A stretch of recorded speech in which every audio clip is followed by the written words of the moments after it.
여러분, 절대 미신을 집에 두면 안 되는 거예요. 미신은 한 사람의 의지를 소멸시키는 것이며 귀신을 내 주변에 돌아다니게 만드는 것이라 자칫 큰 사고나 큰 실수를 만들 수 있다고 하여 우리 풍수에서는 절대적으로 터부시하는 것입니다. 여러분, 특히 그중 이것은 정말 조심해야 할 것이니 이것을 집안에 두시거나 가지고 다니시거나 하지 마십시오.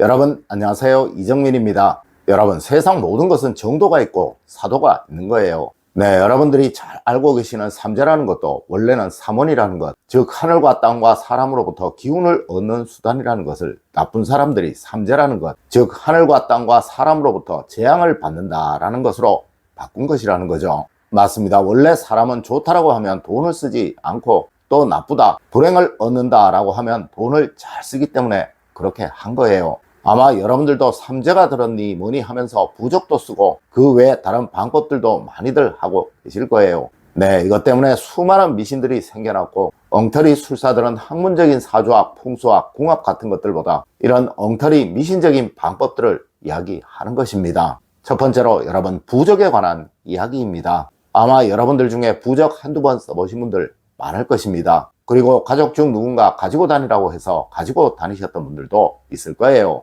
여러분, 원래 이 부적이라는 것은 중국의 술사들에게서 유래한 거예요. 아마 여러분들 중국 강시 영화에서 머리에 부적을 붙이고 돌아다니는 시체들 보신 적 있을 것입니다. 네, 이것은 전환시대 도교라는 것이 퍼지면서 행해졌던 것인데 혹시 여러분들 중에 우리나라 장례식에 부적을 쓰는 것 보신 분이 있으신가요? 혹시 그럼 관을 넣으면서 부적을 같이 넣는 것 보신 적이 있으신가요? 맞습니다. 이것은 우리의 풍수학이나 전통과는 전혀 무관한 아무런 의미도 없는 것입니다. 특히 철학관이나 자그마한 절처럼 꾸며놓은 곳에서 사주 봐준다고 하면서 무슨 부적을 쓰라느니 하는 사람들 있을 거예요. 여러분, 이런 곳은 100% 엉터리고 또 가짜들이며 사주가 무엇인지도 전혀 모르는 사람들입니다. 네, 무속인들이 부적에 관해 이야기하는 것은 저도 뭐라고 말씀드릴 수는 없어요. 이들은 학문이 아닌 영적인 영역에서 탐구를 하는 분들이니 그들만의 영역이겠죠. 하지만 여러분, 이것만은 꼭 알아두세요. 사주와 부적은 단 1푼의 관계도 없는 것이고 또 풍수와 부적은 단 1푼의 관계도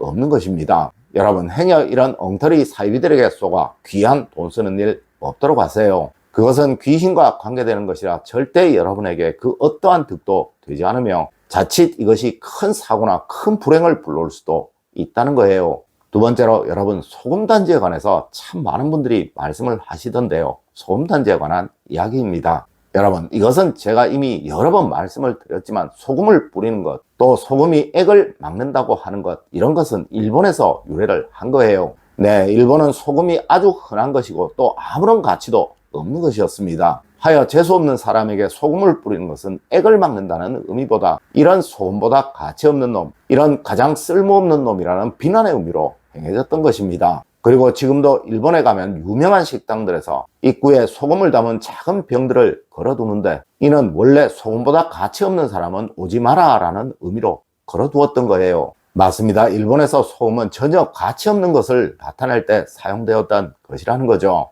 하여 일본에서도 절대 가정집에는 소금단지를 걸어두지 않습니다. 네, 단지 식당이나 영업하는 곳에서만 걸어둔다는 것이죠.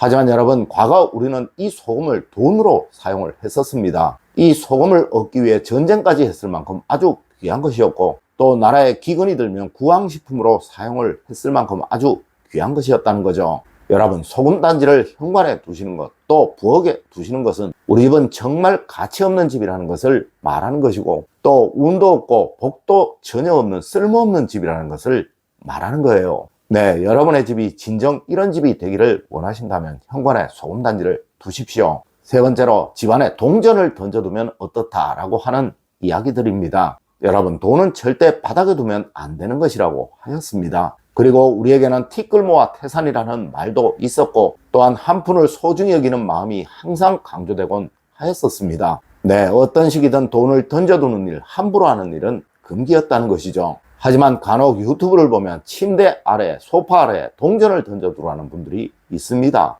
여러분, 풍수는 풀 한 포기, 나무 한 그루도 함부로 하지 않는 것을 기본으로 합니다. 그리고 또 항상 우리 조상님들은 돈과 관계된 것, 즉 쌀이나 된장, 간장 같은 것들은 바닥에 바로 두는 법이 절대 없었다는 것이죠. 네, 무조건 이것들은 뭔가 바닥에 깔고 두는 것이 원칙이었어요. 물론 돈은 당연히 돈께 넣었던 것이고 말이죠. 하여 지금도 금고에 돈을 두는 것, 즉 돈을 모아두는 것을 아주 당연시 하는 거예요. 여러분, 세상 어느 부자이든 반드시 지키는 원칙이 작은 돈을 소중히 여기는 마음이에요. 네, 비록 10원짜리 하나라도 함부로 하지 않는 마음, 그것이 부자가 되는 마음이라고 한다는 것이죠. 여러분, 절대 500원짜리를 10원짜리를 어디에 던져두라는 말 듣지 마세요. 그리하면 여러분은 무조건 가난을 면치 못하게 됩니다. 여러분, 돈은 복을 가져오는 것이지 절대 액을 막는 것이 아니에요. 네 번째로, 요강에 돈을 넣어두면 좋다라는 말이 있던데요. 이 말은 어떤 말일까요?